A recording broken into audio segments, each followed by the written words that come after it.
आकृति 12.26 एक दौड़ने का पथ दर्शाती है जिसके बाएं और दाएं सिरे अर्धवृत्ताकार है। दोनों आंतरिक समांतर रेखाखंडों के बीच की दूरी 60 मीटर है तथा इनमें से प्रत्येक रेखाखंड 106 मीटर लंबा है। यदि यह पथ 10 मीटर चौड़ा है तो ज्ञात कीजिए पथ के आंतरिक किनारों के अनुदिश एक पूरा चक्कर लगाने में तय की गई दूरी और पथ का क्षेत्रफल।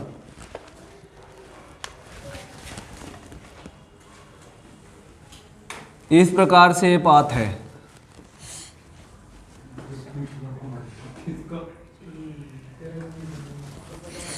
अगर हम इतने की बात करें तो ये अर्धवृत्ताकार, ये अर्धवृत्ताकार, ये कितना है? अब इसके ऊपर भी ऐसे ही है।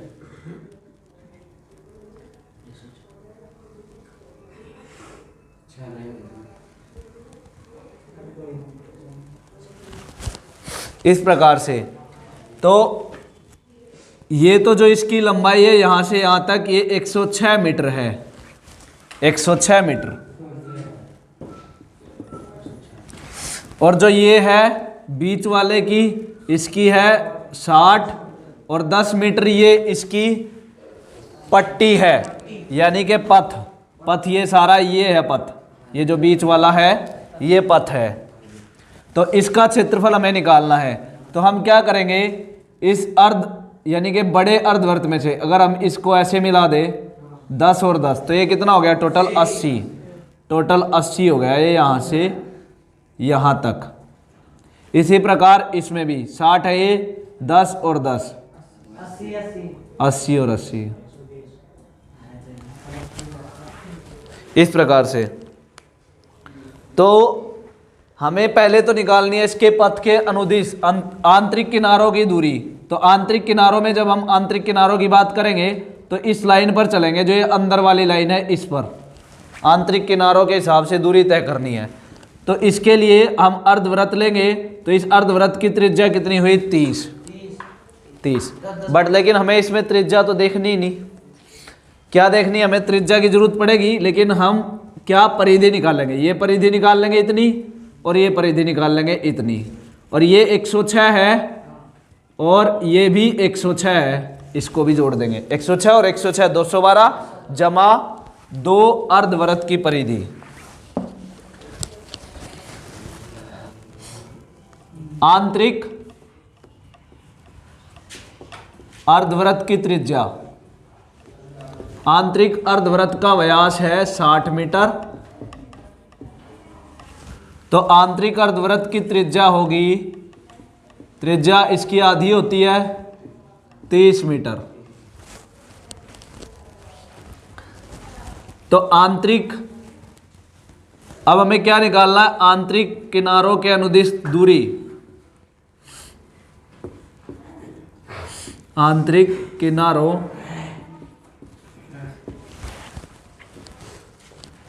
के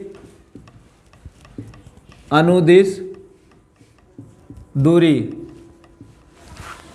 तो कैसे निकलेगी? 2 आंतरिक अर्धवृत्त की परिधि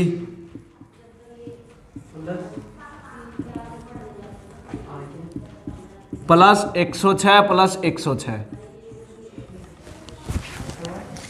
2 अर्धवृत्त की परिधि का फॉर्मूला होता है 1/2 2πr। सही है? हाँ जी, 2 आएगा जी, पर 2 1/2 2πr। क्या वही तो किया। 2πr वृत्त की परिधि होती है, तो अर्धवृत्त मतलब 1/2। तो ये लगा दिया 1/2 और 2πr। या आप क्या ये 2 की कह रहे हैं? किस 2 की बता रहे? तो 2 के लिए 2 गुना कर दिया भाई, 2 के लिए 2 गुना कर दिया। ठीक है। उसके बाद वृत्त की परिधि होती है 2/r। तो अर्धवृत्त की परिधि के लिए हमने क्या लगाया? 1/2। अर्धवृत्त मतलब आधा, तो उसके लिए मतलब 1/2। या आप इसको बोल सकते हैं आधे का मतलब बटे में 2 होता है। जैसे 60 का आधा कितना होता है? 30, बटे में 2 लगाएंगे तो 30 आएगा। इस प्रकार से 2πr के बटे में या फिर आप 2 लगा सकते हैं। तो 2 से 2 कट गए। या आप ये भी बोल सकते हैं अब हमारा क्या बन गया? 2 और πr, 2 पाई आर। अब यहाँ पर आप देखो ये अर्धवृत्त और ये अर्धवृत्त, अर्धवृत्त और अर्धवृत्त क्या होते हैं? पूरा वृत्त। तो आप वही बात हुई, पूरे वृत्त की परिधि आगे निकल के 2 पाई आर प्लस 212।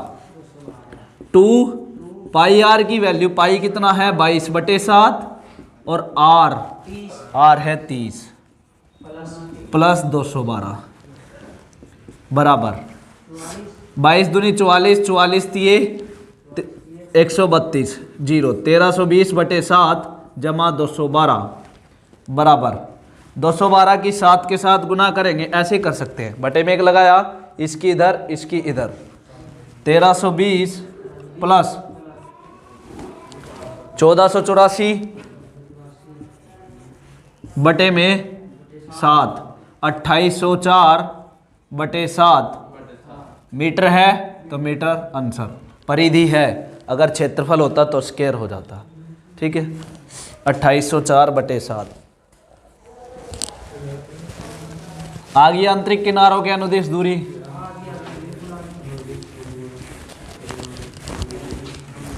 अब निकालेंगे पथ का क्षेत्रफल। पथ का क्षेत्रफल मतलब ये बीच वाली जो पट्टी है ये वाली।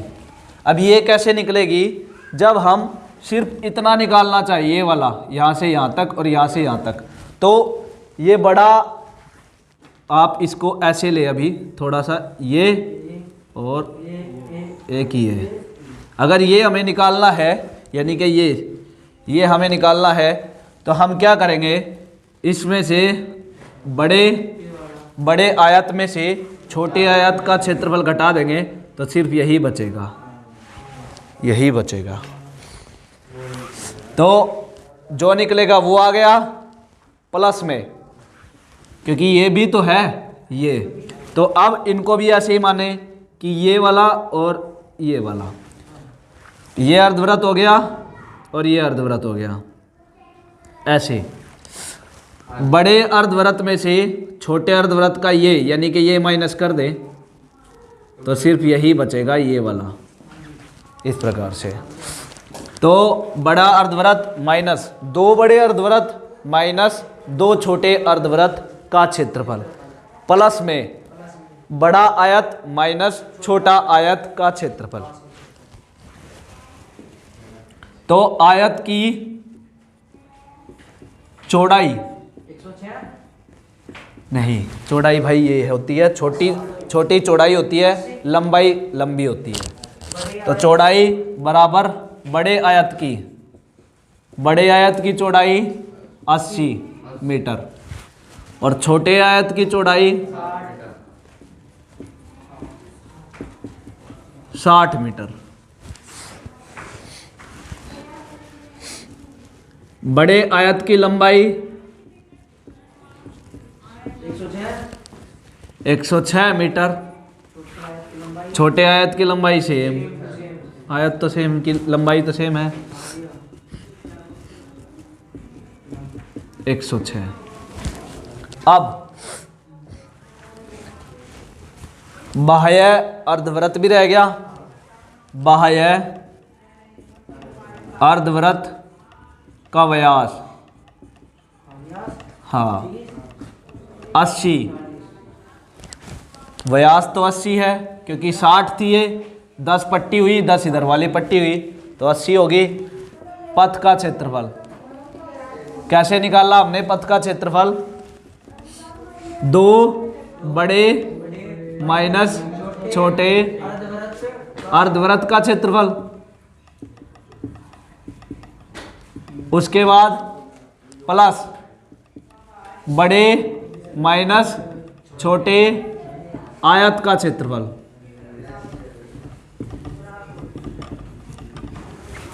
तो 2 गुना बड़े अर्धवृत्त का क्षेत्रफल तो 1/2 पाई आर का स्क्वायर माइनस 1/2 पाई आर का स्क्वायर, छोटे आर का स्क्वायर, प्लस बड़े का एल गुना बी माइनस छोटा एल गुना छोटा बी। दोनों में क्या कॉमन है? 1/2 और पाई, क्या बचा? आर का स्क्वायर माइनस आर का स्क्वायर, छोटे आर का स्क्वायर, प्लस L गुना बी 106 गुना 80 माइनस 106 गुना 60। 2 से 2 कट गया, पाई की वैल्यू 22/7, 40 का स्क्वायर माइनस 30 का स्क्वायर प्लस 106 80 और 106 60, तो 20 106 बचे, यानी कि 80 106 में से 60 106 गया तो 20 106 बचे। 22/7 गुना 40 का स्क्वायर 1600, 1600 माइनस 30 का स्क्वायर 900, 1600 में से 900 गया 700 प्लस 20 गुना 106 2120, 7 से काटेंगे इसको 100, 2200 जमा 2120 हाँ बराबर 4320 मीटर स्क्वायर आंसर। आकृति 12.27 में 12.27 इन्होंने बनाई हुई है इस प्रकार से, और फिर उसके अंदर एक लाइन है, मिस्टर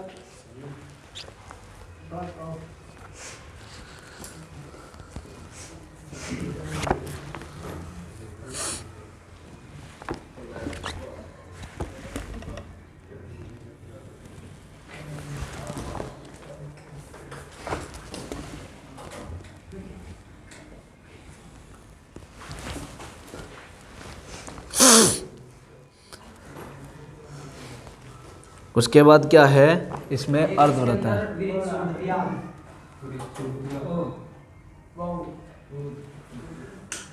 अर्धवृत्त है, कोई बात नहीं।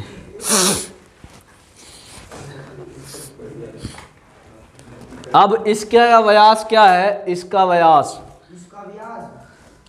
है जी, इन्होंने दिया हुआ है OA, OA बराबर 7 सेंटीमीटर, O और A ये 7 है, इसका मतलब ये 7 तो ये भी 7, ये भी 7 और ये भी 7, तो इसका व्यास हो गया 7, और इसका व्यास बड़े अर्धवृत्त का व्यास कितना हो गया, 7 और 7 14, और ये क्या है, इस त्रिभुज की अगर हम बात करें OABC, AOBC या फिर आप बोल सकते हैं ABC त्रिभुज हो गया, ये है D। चलो हमें निकालना है ये एरिया और ये एरिया और ये एरिया। तो अब छोटे अर्धवृत्त, सॉरी पूरा वृत्त है, छोटे वृत्त का व्यास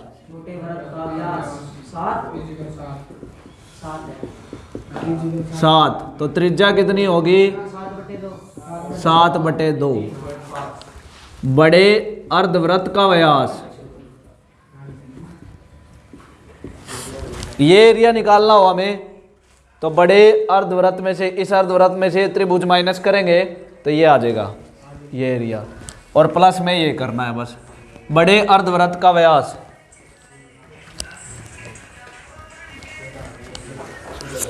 बड़े अर्धवृत्त का व्यास बराबर 14 सेंटीमीटर। बड़े अर्धवृत्त की त्रिज्या, भाई बड़े अर्धवृत्त की त्रिज्या 7 सेंटीमीटर। हाँ, जब व्यास 14 है तो त्रिज्या 7 होगी। अब छायांकित भाग का क्षेत्रफल,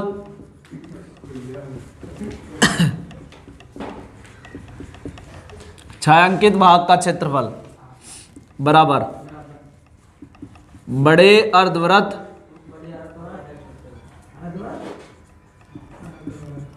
सॉरी हाँ बड़ा अर्धवृत्त ही तो है, बड़ा तो अर्धवृत्त ये रहा ना, तो फिर बड़ा अर्धवृत्त और उसके बाद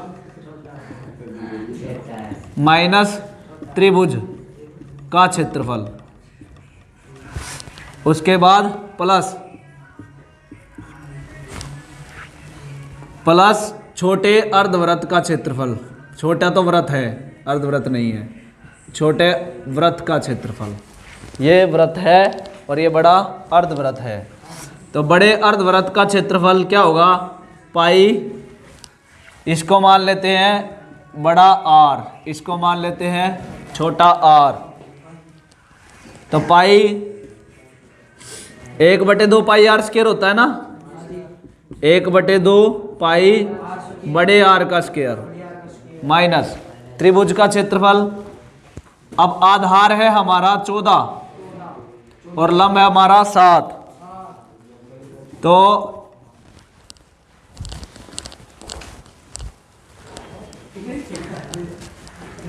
1/2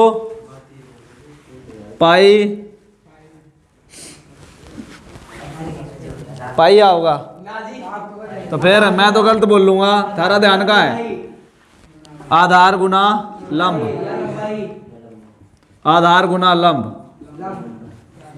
उसके बाद प्लस छोटे वृत्त का क्षेत्रफल पाई आर का स्क्वायर, 1/2 पाई है, पाई कितना है 22/7 ही लेना है, 22/7 आर का स्क्वायर, आर कितना है बड़ा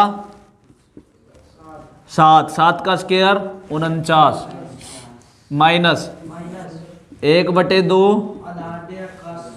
आधार 14 और लंब 7, काटेंगे इसको 11 7 7 49 2 7 14। उसके बाद प्लस है पाई की वैल्यू 22/7 आर स्क्वायर 49/4 आर का स्क्वायर, आर है 7/2 छोटे की, तो 7/2 का स्क्वायर 49/4। 11 7 77, 77 में से 77 माइनस 49 प्लस 7 7 49। ठीक है, कोई दिक्कत किसी को?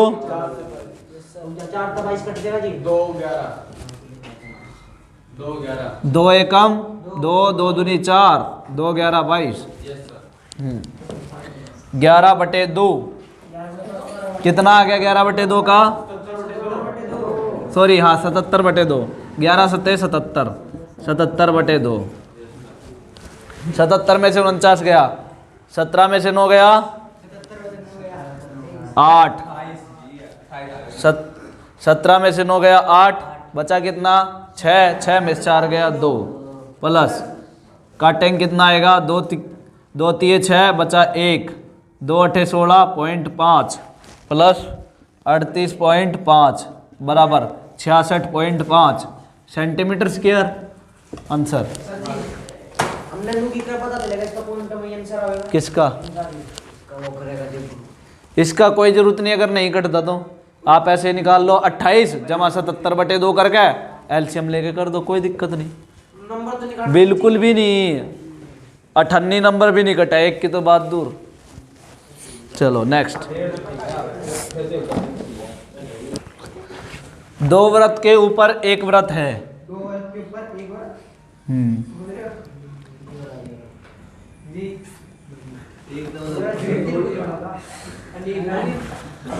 यही तो होगा ना? हाँ 10वें में यही तो है।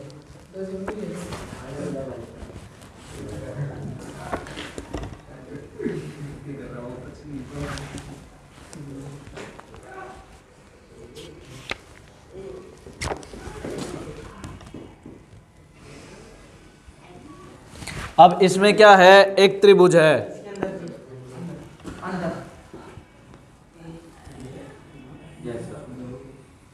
इस प्रकार से।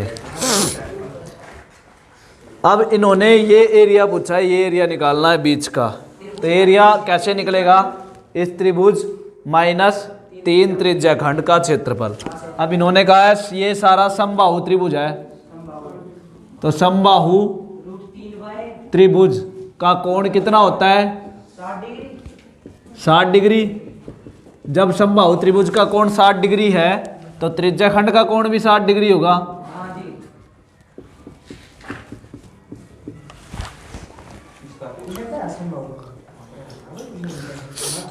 इसका क्षेत्रफल है 17,3,2.0.5 क्षेत्रफल त्रिभुज का।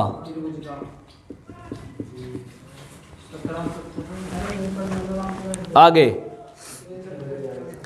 अब इन्होंने कहा है भुजा के आधे के बराबर की त्रिज्या लेकर खींचा जाता है। पहले तो भुजा निकालनी पड़ेगी, उसके बाद उसकी आधी त्रिज्या, तभी त्रिज्या खंड का हम कुछ कर पाएंगे।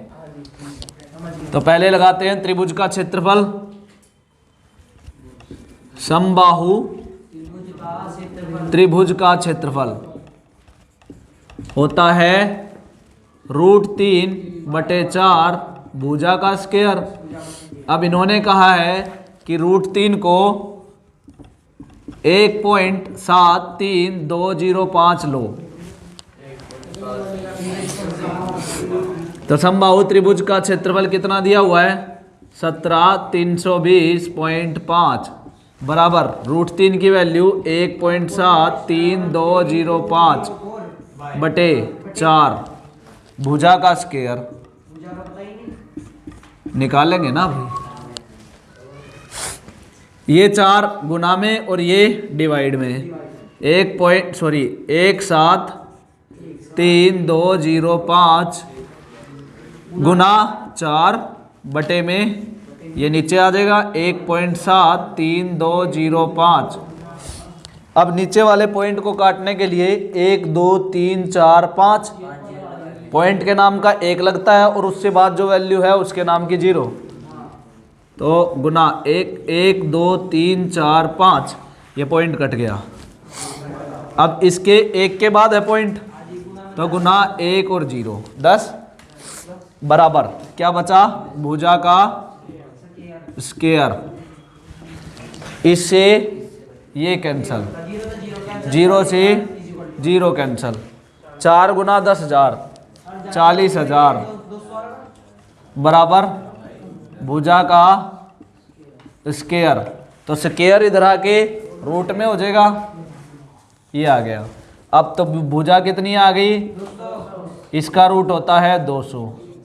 ताकि आधे के बराबर की त्रिज्या लेनी है, तो भुजा है 200 तो त्रिज्या हुई 100 और त्रिज्या खंड का कोण कितना है? 60 डिग्री। तो अब निकालेंगे छायांकित भाग का क्षेत्रफल। हाँ,